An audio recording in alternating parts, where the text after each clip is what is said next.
They said she was the luckiest woman alive, a beautiful house, a handsome husband, a smart daughter. They didn't know that the walls whispered her cries at night. Mila moved like mist through the grand hallways of her home. Her bare feet never made a sound. Her voice, once bright and musical like wind chimes in Hamatan, now slept in her throat, too afraid to wake. The house was elegant, marble floors, velvet curtains, golden frames around old family portraits. But every corner carried memories that clung to her like cobwebs. She had decorated it herself when she married Nkem. Every flower vase, every lamp, every color of the wall was her idea. Back then, the house felt like a dream. Now, it felt like a museum of silence. Nkem was gone most days. When he was home, the air changed. It stiffened, tightened, turned heavy. He never shouted in front of guests, never raised a hand when others could see. But in private, behind the heavy wooden doors, his temper was quick and violent. Sometimes it was words, sometimes worse. And she stayed, not because she was weak, but because of Zuri. Her daughter was everything, the thread holding Mila's world together. Zuri had Mila's smile and Enkem's sharp mind. At just 9 years old, she already noticed things most adults ignored. Mila knew Zuri saw the bruises sometimes, even when she wore long sleeves in the dry season, even when she smiled too much at dinner. Zuri never asked, but her hugs always came longer on the worst days. She would say, "Mama, you smell like morning rain." And Mila would answer, "Because I'm always waiting for the sun." To the world, they were the picture of elegance. On Kim and Mila, the graceful couple, the charming hosts. People envied their home, their smiles, their story. But no one ever asked what was real. At dinner parties, Nkem held Mila's waist and called her, "My queen." In photos, he tilted his head toward her like a devoted husband. Online, their family portraits earned thousands of likes. Black love goals, they called them, couple of the year. But what the world saw was never the truth. The truth lived behind closed doors, in the hush of Mila's voice and the tremble of her hands. The truth was her checking every lock twice before she slept, not for fear of thieves, but of her husband turning the key. Nkem had a gift. He was charming in public, brutal in private. He apologized with designer handbags. He kissed her forehead before calling her worthless. He pulled out chairs at restaurants, then pulled her by the arm when they got home. And still, Mila kept the lie alive. Why? Because silence was easier than shame. Because telling the truth would mean facing it herself. Because Zuri still needed a whole family. Or so she thought. But even children can see through cracks in glass. Zuri had begun to draw strange things lately. A woman crying in a golden cage, a storm cloud over a dinner table, a girl holding a key in her hand. Mila once found a note under her pillow. "Dear Mama, if you ever need to fly, I'll be your wings." Mila cried all night, and the next morning, she wore extra lipstick, smiled brighter than ever, and cooked Nkem's favorite breakfast. Because the performance had to continue until the day it didn't. It started with a single broken plate, not because of an accident, but because Mila served the tea a little too cold. Nkem didn't yell, not at first. He just stared at her, his jaw clenched, his voice low, deadly calm. "You had one job, Mila." The words sank deeper than any shout. She tried to apologize, but her lips trembled too much to form the words. That's when the storm began. He stood up slowly, dragging his chair back with an awful screech. The clink of silverware stopped. Zuri, seated at the edge of the table, froze, her little fingers gripping her glass of juice. Mila stepped back, heart racing, but it was too late. In one brutal motion, Nkem grabbed Mila by the wrist, his fingers digging into her skin like claws. She gasped, but didn't scream, not for herself, not with Zuri watching. He pulled her through the hallway, dragging her across the cold, polished floor. Her gown bunched around her legs, the earrings clinking with each movement. Still, she didn't fight back. Still, she said nothing, because silence, she believed, was safer than defiance. Zuri's chair screeched across the floor. She had stood. Her small voice shattered the tension. "Daddy, stop." Nkem turned, eyes wide, not with shame, but fury. The kind of fury that scares even grown men. But Zuri didn't flinch. She walked up to him, slowly, calmly. She held something in her hand, a small black remote. "No more cameras, Daddy," she said. "I turned them off." He blinked. "What?" Zuri lifted her chin. "I turned them off. The whole house. No one will see. Not this time." The silence that followed was deafening. For the first time, Mila saw something in Nkem's eyes. Fear, not of what he'd done, but of what Zuri might do next. The sun rose like nothing had happened. Golden light spilled through the long windows, brushing the marble floors and velvet drapes with soft warmth. Birds chirped somewhere in the distance, and the scent of jasmine tea drifted faintly from the kitchen. It looked perfect, but it didn't feel perfect. The silence was loud. Mila sat at the edge of the bed, her feet barely touching the floor. Her wrist ached, already bruising, but it wasn't the pain that kept her still. It was the memory of his hand, of the drag, of Zuri's voice cutting through the chaos like a knife in velvet. She hadn't spoken to Unkem since. He hadn't said a word either. He moved through the house like a ghost, quiet, sharp-eyed, watching, not because he felt guilt, but because he didn't know what Zuri had done. Zuri, their daughter, their quiet, bright-eyed girl who never raised her voice, had stood up like a queen. Mila turned her head toward the door as it creaked open gently. Zuri entered. In her hands, a tray, tea, sliced fruit, and a folded note. "Morning, Mama," she said, her voice calm. But her eyes were burning. Mila reached out, touched her hand. "You shouldn't have," she whispered. Zuri sat beside her. "I had to." The folded note caught Mila's eye. She opened it. It wasn't written in a child's handwriting. It was a printed email from Zuri's school tablet, a draft, unsaved. It read, "To whom it may concern, I am writing this as a witness in my own house. My name is Zuri. I am 10 years old. Last night, I saw my father drag my mother across the floor. It wasn't the first time, but I want it to be the last." Mila blinked back tears. She looked at her daughter, who sat there steady like a flame that wouldn't flicker. "I didn't send it," Zuri said. "Not yet. I'm giving him a chance." A beat of silence. "And if he doesn't change?" Mila asked softly. Zuri looked out the window. "Then the world will know what happens in this house." That morning changed something in Zuri. Not suddenly, not loudly, but like a door opening quietly inside her. She had always seen things, more than a child was supposed to see, more than her father thought she understood. The smiles that broke too quickly, the way Mila would flinch, not when hit, but when spoken to, the weight her mother carried like an invisible stone on her back. Zuri never had the words before, but now she didn't need them. She had felt it. She had stood in it. The night Nkem dragged her mother across the floor, something broke inside Zuri. Not her innocence.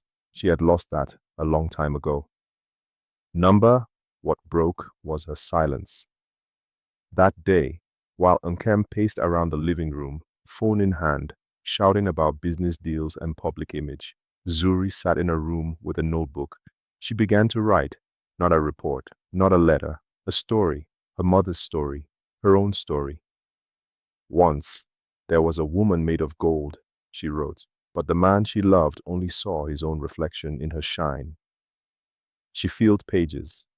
Words poured out of her like rain, truth, memory, pain. She even drew pictures of Mila smiling before the silence took her smile, of Nkem, a giant shadow behind a locked door, and of herself holding a match beside a curtain, not to burn it all down, but to let in the light.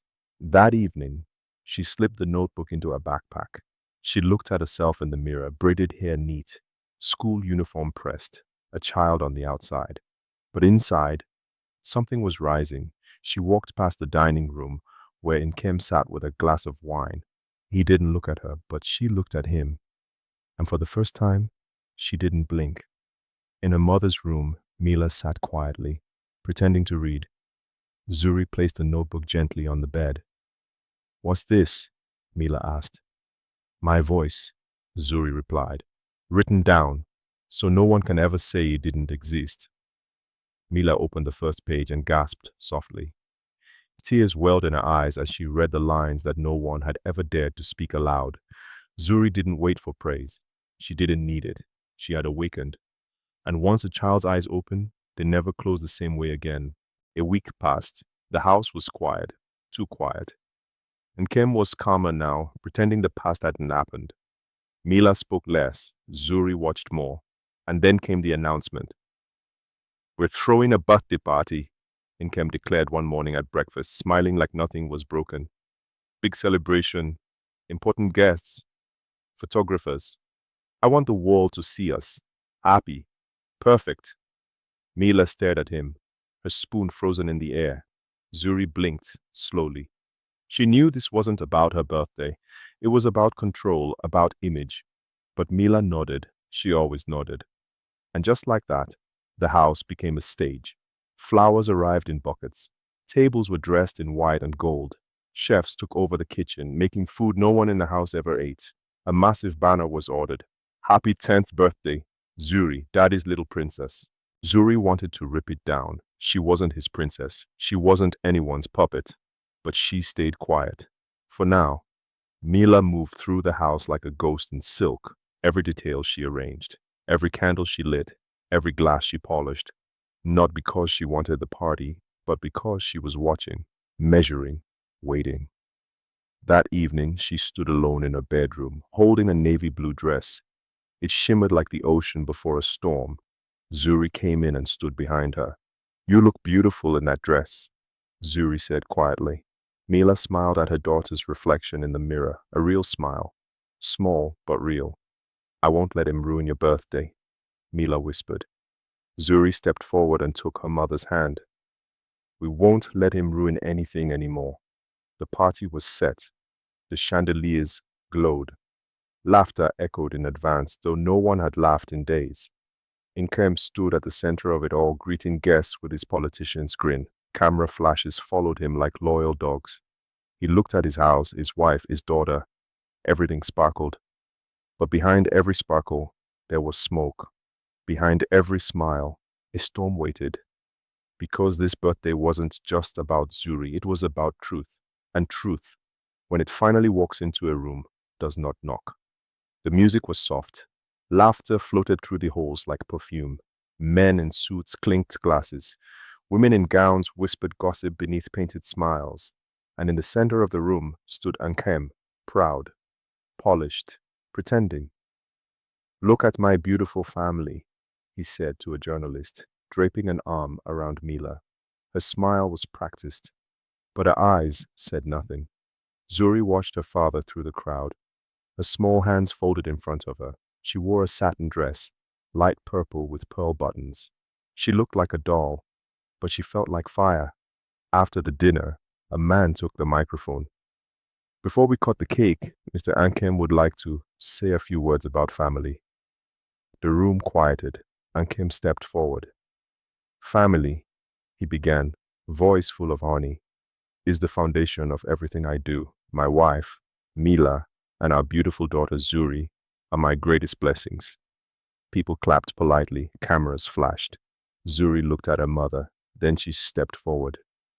"Daddy," she said sweetly, "can I say something too?" Inkem chuckled. "Of course, princess." He handed her the microphone. The room watched. Some smiled. Others reached for their phones, expecting a cute speech. But Zuri didn't smile. "This house is not what it looks like," she said, her voice clear and steady. "My daddy hurt my mommy." Gasps. A fork clattered against porcelain. Mila stood frozen. Inkim turned pale. Zuri continued. "He dragged her across the floor last week. I saw it. I heard her cry. And no one said anything. Not even me. But I won't be quiet anymore." A woman covered her mouth. The photographer stopped, snapping. Zuri turned to the crowd. "You all came to celebrate a lie." Inkim lunged forward, trying to grab the mic. But Mila stepped between them. Her hand, calm, strong, pushed him back. "No more, Inkem." Her voice was not loud, but it was final.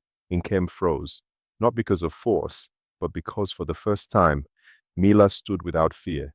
The room was silent. Mila turned to the guests. He's right about one thing. This house is built on family, but not the way you think. It's built on silence, on image, on bruises hidden under sleeves. She looked at Zuri. Not anymore. Then calmly, she took Zuri's hand, and they walked out, past the stunned guests, past the cameras, out into the night, free.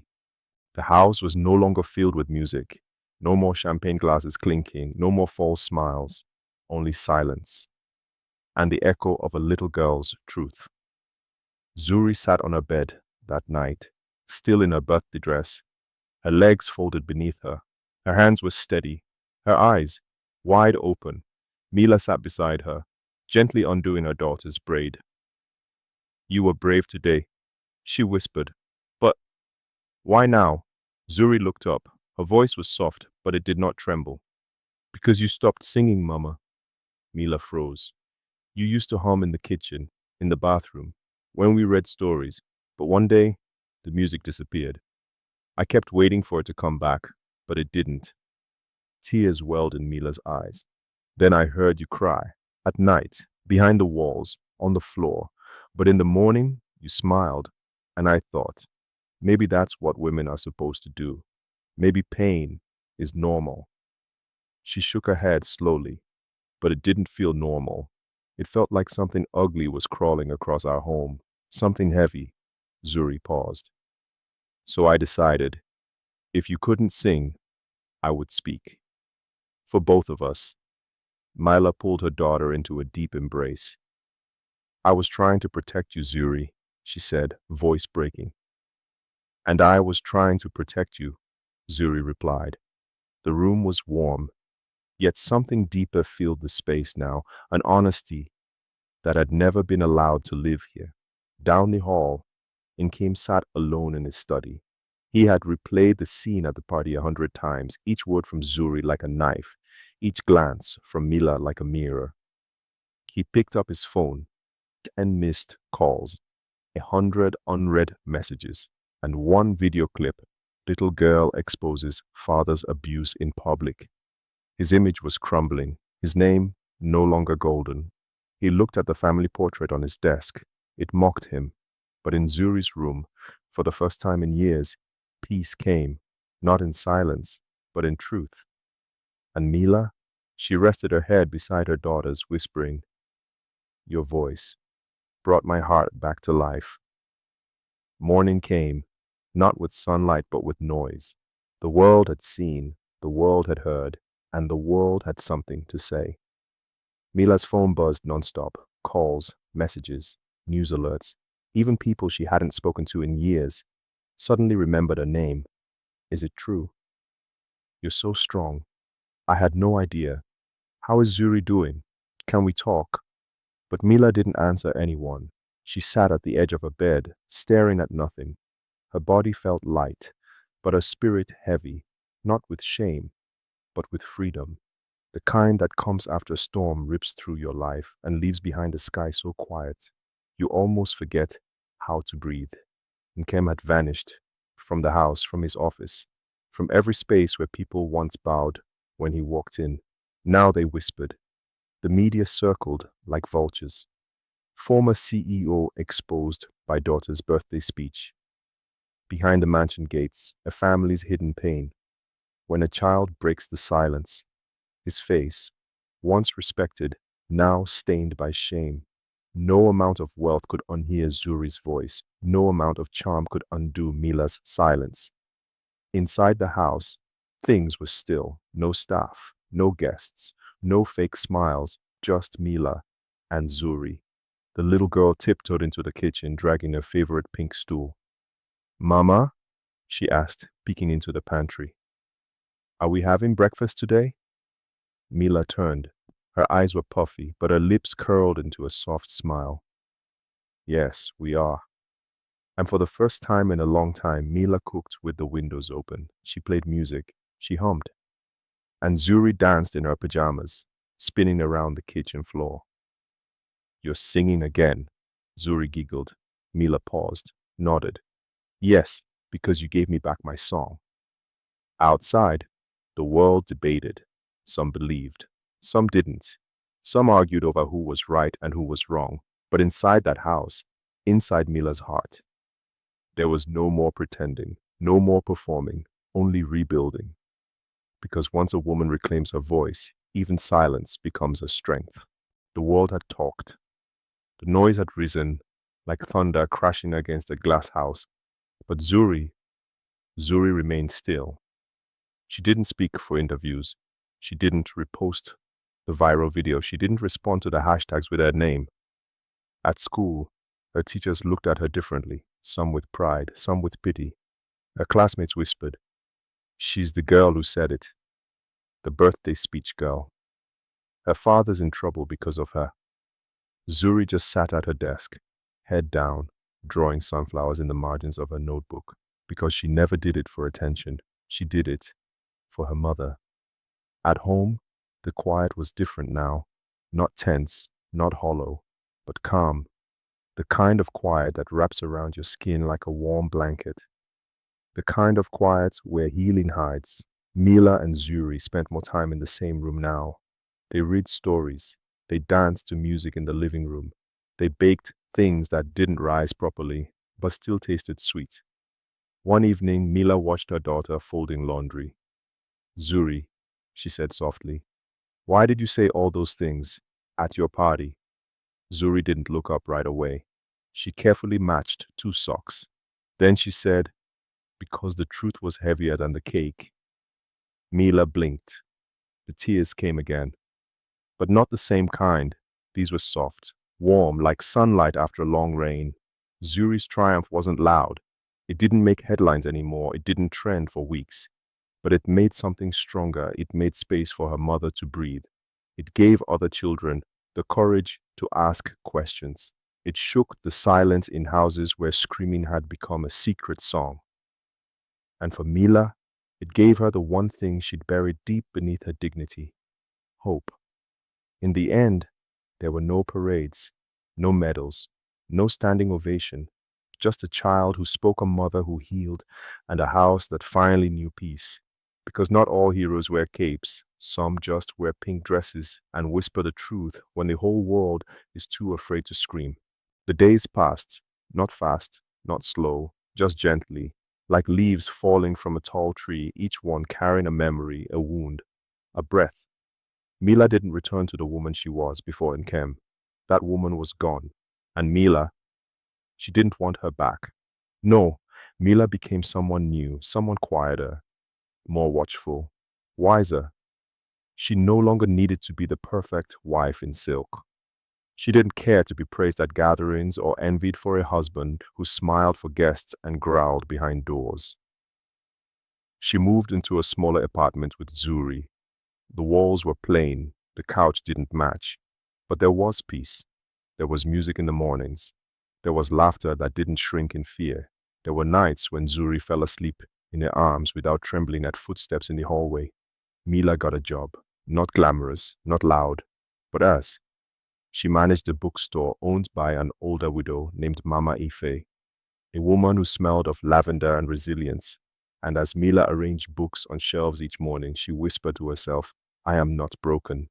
I am rebuilding." In Kem, he faded, not from the world. No, men like him rarely vanish completely, but from their lives. There were court dates, apologies crafted by lawyers, counseling sessions ordered by strangers in robes. But Mila didn't attend them all. She had nothing left to prove. Her healing didn't depend on his punishment. It grew from the absence of his shadow. As for Zuri, she blossomed. She still remembered everything: the dragging, the crying, the day she stood up in front of that table full of adults and turned their shame into truth. But Zuri didn't carry those memories like chains. She wore them like armor. She wrote stories now about quiet mothers and loud fathers and brave little girls in pink dresses. Her teachers said she had a gift. Zuri just smiled. "I write what I've seen," she would say. "That's all." 1 year later, on the same day she had once sat quietly at her birthday party, Zuri handed Mila a small card. It read, To the bravest woman I know, thank you for teaching me that leaving is sometimes stronger than staying. Mila held the card close to her chest, and for the first time in years, she let herself dream. Not of castles, not of diamonds, but of days without fear, of sunlit mornings, of the sound of Zuri's laughter echoing down a hallway where no one was afraid anymore. Because in Mila's new life, there was no throne, no crown, no applause, just freedom. And that was the most royal thing she had ever worn. In every house where silence screams louder than words, where bruises hide behind gold curtains, and where smiles are worn like masks, there lives a truth waiting to be spoken. Mila's story is not just Mila's. It is the story of many women who are told, endure, be quiet, protect the family's name. But what is a name worth when the soul behind it is shattered? And what is a family if fear is the guest that never leaves? Zuri stood up, not with fists, but with truth. She reminded the world that a child sees everything and that sometimes the smallest voice in the room carries the greatest strength. Let this story be a reminder. No pain should be buried in silence. No woman should be celebrated only when she's broken quietly. And no child should grow up learning that love must hurt to be real. If the house is beautiful but the heart is bleeding, then it is not a home. It is a prison with chandeliers. So speak. Rise. Walk away if you must. You're not weak for choosing yourself. You are not selfish for wanting peace. Because the table they asked Mila to leave, she built it. And when she left, she took the foundation with her.